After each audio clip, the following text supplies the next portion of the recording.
Il y avait cette victoire, mais il y avait également l'affaire Ben Halib qui est venue avec cette victoire. Est-ce que vous pouvez un petit peu nous dire qu'est-ce qui s'est passé exactement, pourquoi il a été suspendu? C'est quand même un joueur talentueux, mais parfois on dirait qu'il pète un câble. Non, l'affaire Ben Halib, c'est un cumul. Maintenant, c'est- c'était venu après le retour parce que l'entraîneur a, a dressé un rapport au comité et a refusé d'accepter Ben Halib. Le comité a répondu à cette demande. Pour quelle raison il a refusé?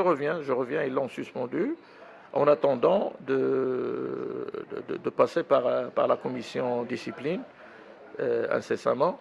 Je pense que Ben Halib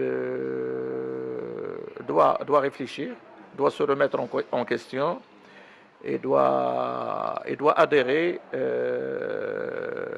la politique et le règlement intérieur du Raja. Là, il va passer dans le conseil discipline. Il aura tous ses droits, il doit s'exprimer parce qu'il y a deux rapports. Il y a un rapport de l'entraîneur et un rapport de l'administration parce qu'il y a eu un petit scandale sur place.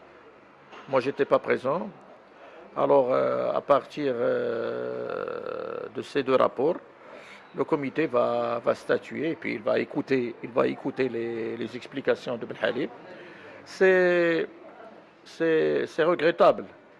C'est regrettable de voir un joueur aussi talentueux, premier buteur de la compétition jusqu'à ce jour, euh, c'est-à-dire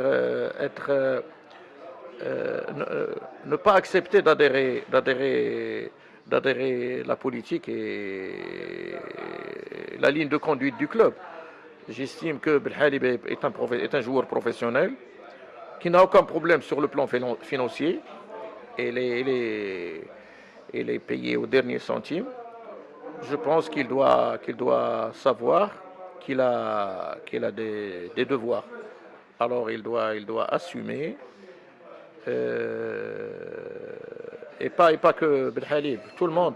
Moi, je pense que tous les salariés du club, administration, techniciens, joueurs, employés, tout le monde doit être discipliné et respecter la ligne de conduite et les règlements intérieurs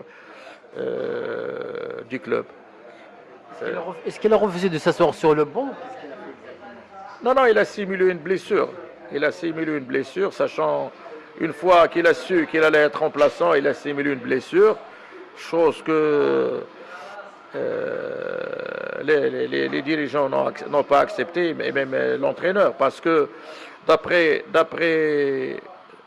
l'examen du médecin, il s'est avéré qu'il n'a rien. Alors, c'est un comportement amateur, très amateur.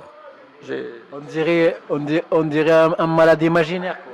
Voilà, c'est ça. C'est quelqu'un qui n'a pas accepté son statut. Alors, dans le monde professionnel, on doit accepter les décisions de l'entraîneur. Et pour protester, il faut le faire sur le terrain qu'en dehors du terrain.